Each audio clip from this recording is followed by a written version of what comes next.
Hi viewers friends, இன்றைக்கி நீங்கள் பார்க்கக்கூடிய இந்த இடம் பார்த்தீங்கன்னா தூத்துக்குடி மாவட்டம் சாத்தான்குளம் தாலுகா. சாத்தான்குளத்தில் தான் இந்த இடம் அமைஞ்சிருக்குங்க. நல்ல உங்களுக்கு பஸ் ரோடு முகப்பு, சுமாராக ஒரு 700 அடி ஃப்ரண்டேஜ் இருக்கும். மொத்தம் இதில் 70 ஏக்கர் இருக்குது. ஒன்றாக தான் கொடுப்பாங்க, பிரித்து கொடுக்க மாட்டாங்க. கையெழுத்து ஒரே ஒரு கையெழுத்து தான். உள்ளே ஒரு கிணறு இருக்குதுங்க. வேறு இபி சர்வீஸ் எதுவுமே கிடையாது.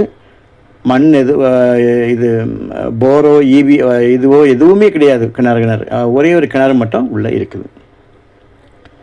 ஸோ பக்கத்தில் பார்த்தீங்கன்னா உங்களுக்கு நல்ல விவசாயம் நடக்குது. நீங்கள் என்ன பார்க்க ஒரு திரடு போல் இருக்குது பாருங்கள். அது ஆக்சுவலி ஒரு குளமாக்கும், சிம்பிளாட்டு ஒரு குளம். ஸோ பக்கத்தில் குளம் இருக்கனால உங்களுக்கு நல்ல நீரோட்டம் இருக்கும். தண்ணி நம்ம லேண்டுக்கு சைடில் தான் அது மரகால் போகுது, ஓவர்ஃப்ளோ தண்ணி.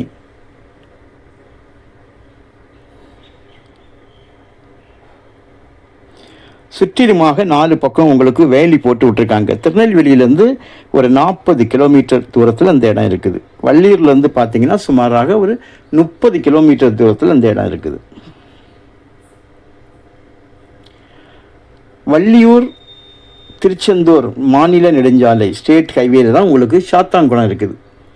இந்த சாத்தான்குளத்தில் பக்கத்தில் தான் இந்த இடம் அமைஞ்சிருக்குங்க.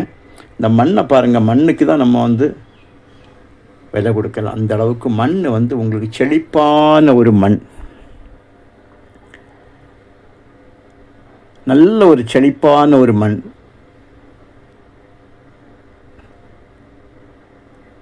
பஸ் ரோடு ஃப்ரண்டேஜும் உங்களுக்கு 700 அடி போல் இருக்கிறதுனால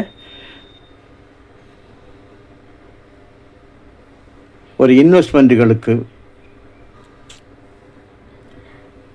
ஏன்னா வாங்குறவங்க நினச்சா இதை பிரித்து கொடுக்கலாம்.